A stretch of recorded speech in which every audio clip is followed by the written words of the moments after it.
नमस्कार बच्चों, आज मैं आपकी हिंदी की अध्यापिका आपकी पुस्तक व्याकरण मंथन भाग 7 का पाठ संज्ञा लेकर उपस्थित हूँ। पाठ संज्ञा का उद्देश्य देख लेते हैं। पाठ का उद्देश्य छात्रों को किसी व्यक्ति, वस्तु, स्थान या भाव के नाम को समझाना और उनकी पहचान कराना है। इससे बच्चों का भाषा कौशल भी बढ़ता है और रचनात्मक कौशल भी बढ़ता है। बच्चों, इससे पहले कि मैं आपको संज्ञा के विकार समझाऊं, आपके लिए ये समझना आवश्यक है कि ये विकारी शब्द होते क्या हैं, ये विकार हैं क्या। बच्चों, विकार का अर्थ होता है परिवर्तन। तो जो शब्द संज्ञा में परिवर्तन लाते हैं वे विकारी कहलाते हैं। इनमें हम पढ़ते हैं लिंग, वचन तथा कारक, और लिंग, वचन तथा कारक के कारण संज्ञा का जो रूप बदल जाता है उसके विषय में हम जानकारी प्राप्त करते हैं। आज इस कक्षा में मैं आपको संज्ञा का पहला विकार लिंग समझाने जा रही हूँ। बच्चों, हमने ये तो समझ लिया कि किसी भी व्यक्ति, वस्तु, स्थान या भाव के नाम को संज्ञा कहते हैं, लेकिन हम संज्ञा को जब नाम से पुकारते हैं तो हमें कैसे पता लगेगा कि ये कौन है और कैसा है। इसके लिए हमें उनका लिंग जानना आवश्यक था। जो शब्द हमें स्त्री जाति का बोध कराते हैं वह स्त्रीलिंग, और जो पुल्लिंग जाति का कराते थे उन्हें पुल्लिंग कर दिया।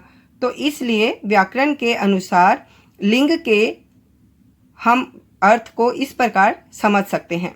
शब्द के जिस रूप से स्त्री जाति का या पुरुष जाति का बोध हो वह लिंग कहलाता है। बच्चों, इस बात का भी आपको ध्यान रखना होगा कि लिंग बदलने पर क्रिया का रूप भी बदल जाता है। जैसे नौकर काम कर रहा है, नौकरानी काम कर रही है। नौकर काम कर रहा है तो इसमें क्रिया क्या है? रहा है। नौकरानी स्त्रीलिंग होते ही काम कर रही है तो क्रिया भी बदल गई। तो इस प्रकार आपको इस बात का ध्यान रखना है कि अगर आप लिंग परिवर्तन करते हैं तो उसके साथ आने वाले क्रिया शब्दों का भी विशेष ध्यान आप रखेंगे।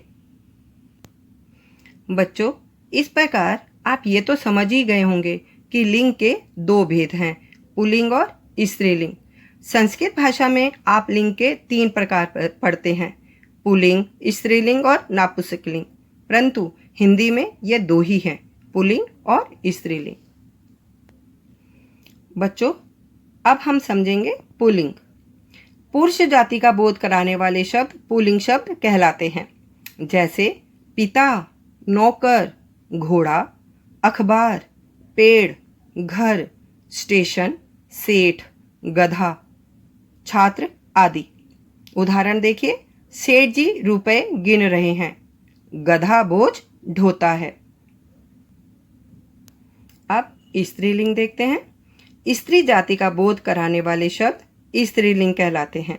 जैसे दादी, सेठानी, घोड़ी, कुर्सी, छात्रा, लड़की, शेरनी, गाय, अध्यापिका आदि।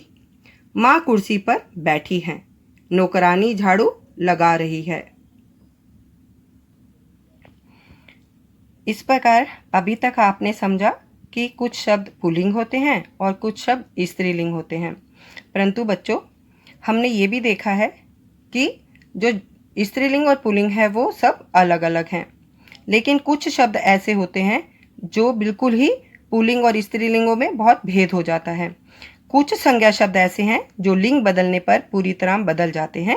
जैसे अगर पुल्लिंग शब्द भाई है तो स्त्रीलिंग में वो बहन हो जाएगा, पिता का माता हो जाएगा, विद्वान का विदुषी, बैल का गाय, ससुर का सास, साधु का साध्वी। तो इस प्रकार हम देखते हैं कि स्त्रीलिंग और पुल्लिंग शब्द जो हैं वो हमें भाषा का अच्छे से ज्ञान कराते हैं। परंतु बच्चों, आपको इस बात का भी विशेष ध्यान रखना होगा कि जब हम लिंग बदलते हैं तो उसके साथ साथ हमें अपने क्रिया शब्दों पर भी विशेष ध्यान देना होता है। परंतु कुछ शब्द ऐसे होते हैं बच्चों जिनको देखकर हम नहीं समझ पाते कि ये स्त्रीलिंग है या पुल्लिंग। ऐसे में हम उनके साथ वाक्य लगाएंगे या तो उनका विशेषण चेक करेंगे, विशेषण देखेंगे। विशेषण शब्दों से भी हम या जान सकते हैं कि ये स्त्रीलिंग है या पुल्लिंग। जैसे आम मीठा है तो आम पुल्लिंग हो गया।